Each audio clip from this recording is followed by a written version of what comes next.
મિત્રો 30મી માર્ચે વિધાનસભામાં ફી નિયમન બિલ પાસ થયા પછીથી રાજ્ય સરકારે તબક્કાવાર માન્ય ગવર્નરશ્રીની સહી, એક્ટનું નોટિફિકેશન અને આજે આ એક્ટના નિયમો હું જાહેર કરું છું. કોઈપણ પ્રકારના વિલંબ વગર સમયસર આખી પ્રક્રિયા પૂર્ણ થાય અને અમલમાં આવે એવો રાજ્ય સરકારનો દૃઢ સંકલ્પ અને નિર્ણય છે. આખા રાજ્યમાં એક સૂત્રતા ચાલે એટલા માટે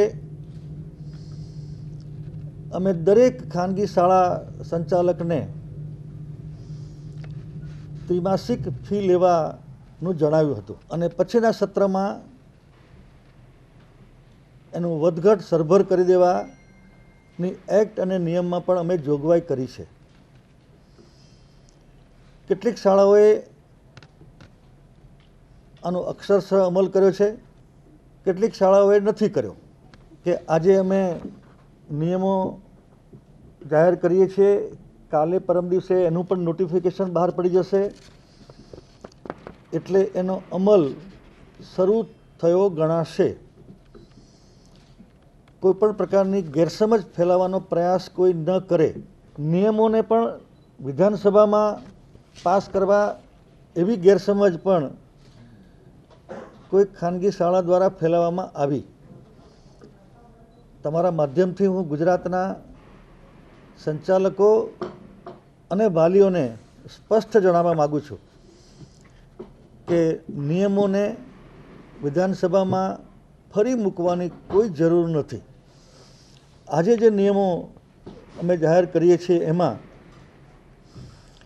ફી નિયમન સમિતિ, ફી રિવિઝન સમિતિ, તેમની કામગીરીની વિગતો, શરતો, સમિતિની બેઠક, સ્વનિર્ભર શાળાઓએ ફી નક્કી કરવા માટે અનુસરવાની થતી પ્રક્રિયા, ફી નક્કી કરવા માટે સમિતિ દ્વારા નક્કી કરવાની પ્રક્રિયા ઉપરાંત ફી નિયમનની સત્તાઓ, બેંક એકાઉન્ટ, રિવિઝન એપ્લિકેશન જેવા અનેક નિયમોનો સમાવેશ થાય છે.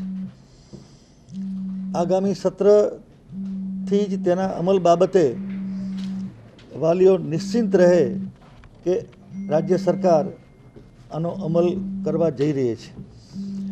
આ નિયમોનો ભંગ કરનાર શાળા સંચાલકને એક્ટ અને નિયમની જોગવાઈ પ્રમાણે પહેલા ગુને પહેલાં ભૂલ વખતે 5 લાખ, પછી 10 લાખ અને માન્યતા રદ થાય ત્યાં સુધી અમે પગલાં ભરીશું.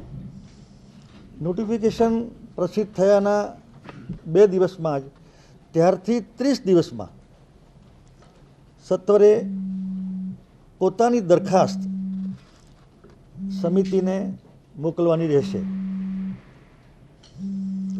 જે શાળાઓએ ફી નિર્ધારણ અંગેની આવી દરખાસ્ત ન કરી હોય કે અધૂરી દરખાસ્ત કરી હોય તેવા કિસ્સામાં ફી નિર્ધારણ સમિતિ સુઓ મોટો પણ વિચાર કરશે.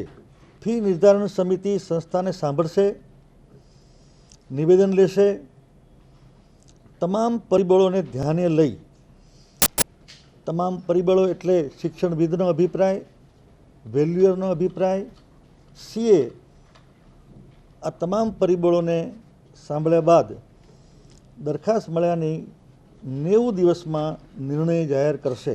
માત્ર પ્લે ગ્રુપ, ઘોડિયાઘર, પૂર્વ પ્રાથમિક શાળા ચલાવતી હોય તેવા આ અધિનિયમમાંથી મુક્તિ મળશે, પરંતુ પૂર્વ પ્રાથમિક શાળાઓએ જે મુખ્ય શાળાઓ સાથે સમજૂતી, મેળાપીપણા, કરારથી સીધી કે આડકતરી રીતે જોડાયેલી હોય તેવી શાળાઓએ સમિતિ સમક્ષ ફી નિર્ધારણ માટે જવું પડશે.